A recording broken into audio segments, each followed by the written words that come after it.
Assalamualaikum warahmatullahi wabarakatuh. Perkenalkan, nama saya Aquila Pramesti Angkasa dengan NIM G0024214. Saya berasal dari kelompok B8. Pada hari ini saya akan menjelaskan laporan anatomi untuk soal yang pertama. Saya bacakan dulu soalnya. Jadi laporan pertama, Alif baru aja flexing ke circle tongkrongannya gara-gara perutnya mirip roti sobek pas mereka nongkrong. Teman-temannya yang merasa insecure bertanya ke Alif bagaimana cara biar bisa six-pack maksimal. Alif sebagai gym bro yang profesional memulai penjelasan tentang anatomi otot yang bikin perut jadi kotak-kotak. Soal yang A, jelaskan tentang pembagian lapisan-lapisan dinding abdomen anterior dan posterior. Lalu yang B, jelaskan sistem otot yang ada di abdomen. Dan yang terakhir yang C, jelaskan struktur penggantung yang menjaga organ pencernaan pada posisinya.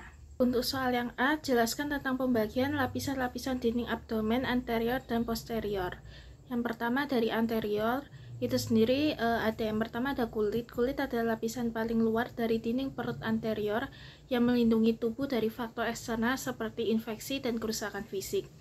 Kulit juga mengandung kelenjar keringat dan minyak yang berfungsi untuk pengaturan suhu tubuh dan saraf sensorik yang memberi sensasi terhadap sentuhan.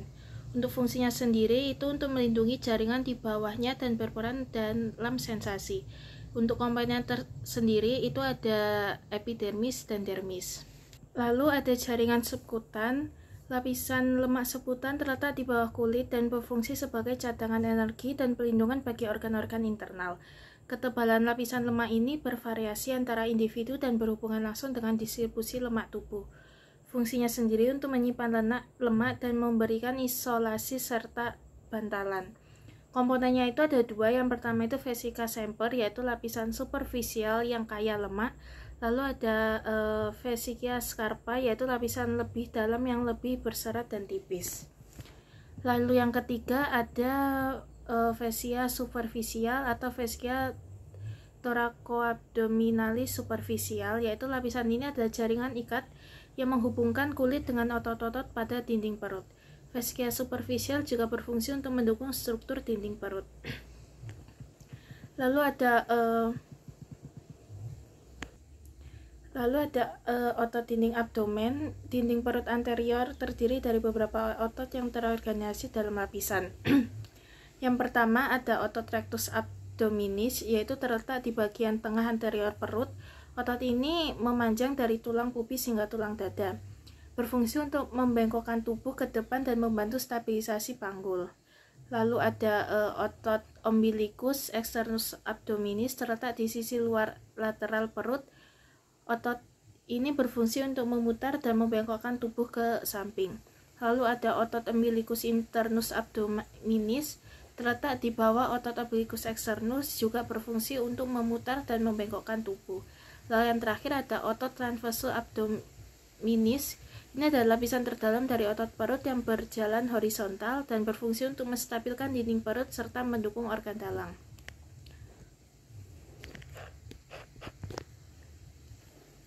Lalu ada fascia. Ini fungsinya adalah jaringan ikat yang melindungi otot dan organ, memberikan dukungan struktural.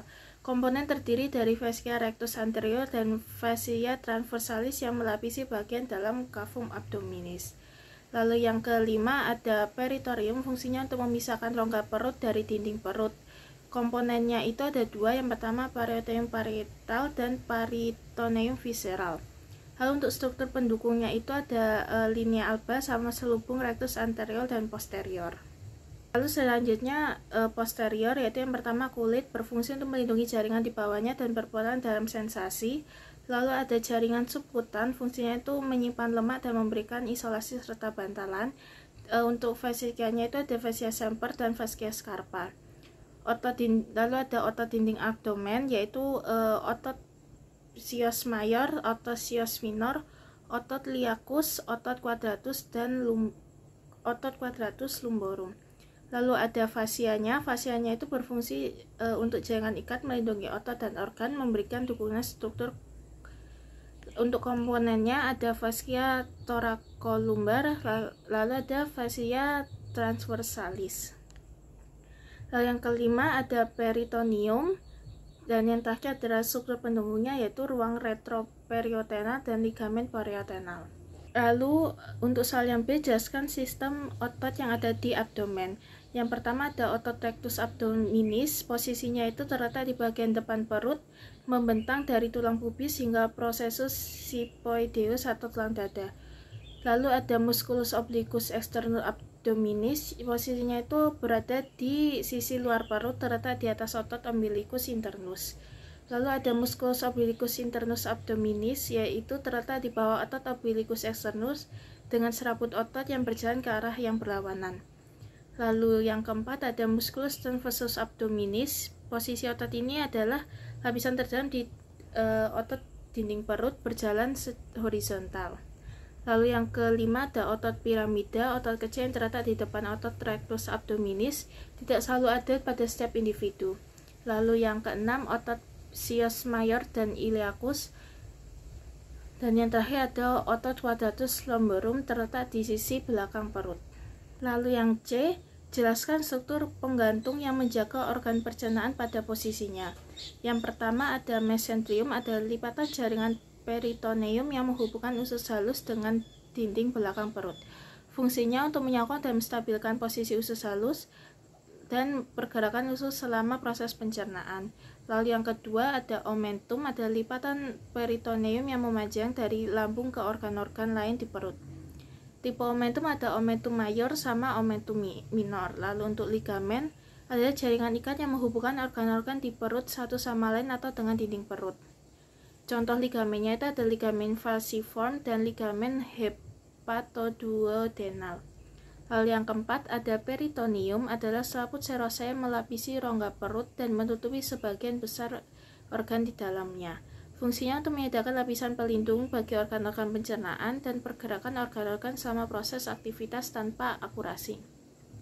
Yang terakhir adalah struktur pendukung lainnya seperti ruang retroparietenal, area di belakang peritoneum yang menggantung organ-organ seperti ginjal dan pankreas, memberikan stabilitas tambahan bagi organ-organ ini. Lalu yang terakhir ada fascia thoracolumbar, jaringan ikat yang membantu mendukung otot-otot punggung bawah dan memberikan stabilitas pada struktur perut. Sekian laporan pertama saya, jika ada salahnya saya minta maaf. Wassalamualaikum warahmatullahi wabarakatuh.